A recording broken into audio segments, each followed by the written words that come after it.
Hi guys, welcome to Bundy Bug. My name's Leanne and welcome back to my channel. So I've been absent for a little while, not lots been going on here in the UK, and to be honest, I've just been kind of getting used to being back at work. I was off work for quite a few months due to obviously the coronavirus, so it's taken me a little while to get myself back in the swing of things.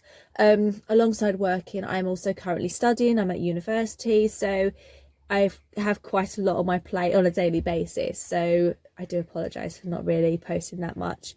But if you do want updates or regular updates, please head over to VW Bundybug on Instagram, where I do post some lovely photos of her. I've done some really beautiful photos down the beach and also some in the forest, so yeah, go and check those out. So my main video today is to tell you basically what's been going on with Bundy and where we're at. And to be quite honest, I've hit a major curve, like bump in the road, like huge speed bump. I said in my last video, in my top 6, that I haven't really had much expense from her at the moment. I had any problems. I've been quite lucky. Well, I can now eat my words, because Monday after work I came home and got out my car and realised that I had half an inch of water swimming in the bottom of my footwell. That's on my driver's side. There was literally, I want to say I'm exaggerating, but I'm not. There was literally half an inch of water from my pedals going all the way back to my battery. I have included a little video for you of that at the time. I didn't do no commentary because, to be quite honest, I was shocked and didn't know what to do and on the verge of having a breakdown, because I didn't know what it was. I honestly didn't know what it was. So yeah, that wasn't fun. So let's have a look at the video and you can see what I'm talking about. Okay, guys?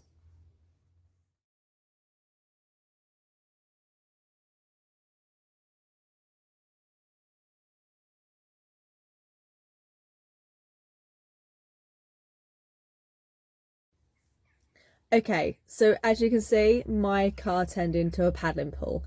These things are pretty much airtight, but yet some water managed to get into my car. How? I have no idea. So naturally, I checked everything. Like, I checked everything. I went all around all across the doors, the seams, the roof, underneath. I have checked everything. I cannot find a leak anywhere. Like, anywhere. So at the moment I'm really stressed out over it, because I know there's a leak. I know it's coming in from somewhere, but I just don't know where it is. So I'm going to show you basically the state of Bundy at the moment, and it's horrendous, and oh god, it's just horrible. So I've had to rip up everything, and yeah, it's not great. So let's have a look. I'll show you what I mean. So as you can see, I've had to rip up everything where the pedals were themselves. I wasn't too sure whether the leak was coming in from where the pedals were, so I thought it was best just to pull everything up and remove everything to see. Now, if I carefully remove this, excuse the wet rag, I've literally got that just to soak everything up. So if I remove this, I mean, look, you can see already the water where it's damp. There doesn't seem to be too much down there at the moment. I've cleaned most of it up. There is quite a bit of rust in that join there, which I'm concerned about, and wondering whether that might be one of the reasons for where the water might be coming in. But I kind of like searched right at the back by the pedals, and I was kind of going underneath, just trying to see where it could be possibly coming in. But I have no idea. Okay, so the leak went all the way from down from the footwell, all underneath, right underneath here to the back, and literally all of this was completely flooded. Like, all of it, all underneath here, all in where the battery is. It came to about this join here. It was completely and utterly swimming with water.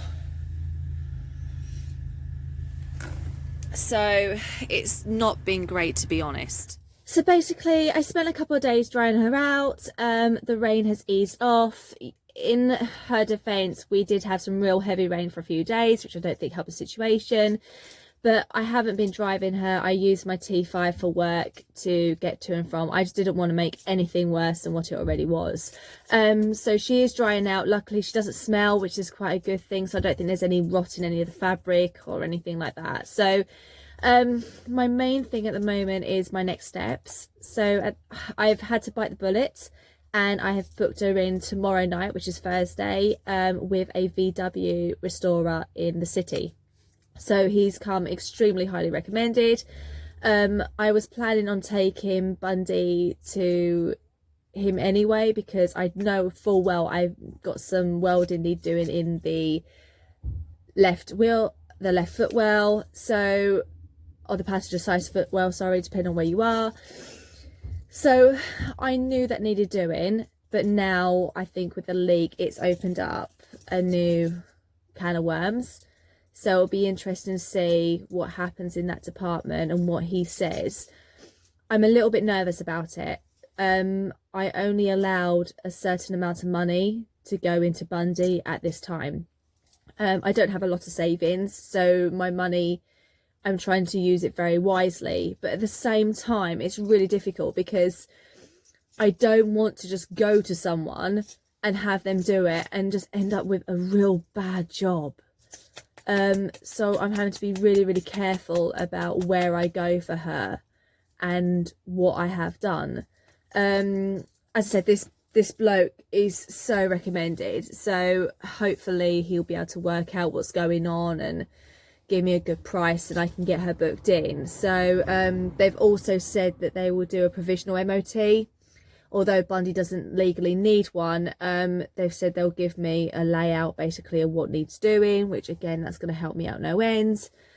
So, because I know I could put her through an official MOT here in the UK, but I'm worried that if I do that, she's going to come back with XYZ needs doing. Nope, you're not allowed to drive her. She has to come off the road.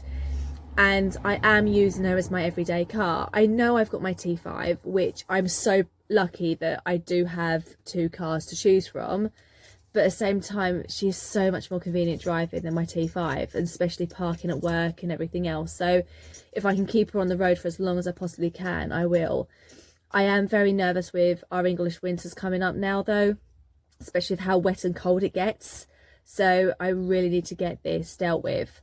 I'm going to keep you posted. I said I'm meeting the gentleman tomorrow. I'm going to post that video up and let you know like what happened and what he said, and hopefully go from there. Hopefully get some good pictures of her underneath as well, because I haven't seen her underneath properly yet. So not since when I've done the oil change and I managed to pull out a bird nest, which was interesting, but never mind. So I'm going to stop talking now. Guys, if you've had any leaks or you know anything about where it could be coming from, I'll take any advice right now. Like, honestly, just I've been posting on the forums because some people have said, oh, it could be this, or no, it's just VWs. But yeah, it's so frustrating because I have no idea where it's coming from. Like, literally, it is honestly a mystery. It really is, and it's quite annoying, to be honest. So I'm going to stop talking now. I'm going to leave you to it. So thank you very much for watching my episode. Like and subscribe to my channel. Of course, if you want more pictures of myself and Bundy, head over to VW Bundybug on Instagram. And remember to follow us. Okay, guys, as always, take care, look after yourselves, and I'll see you soon. Bye now.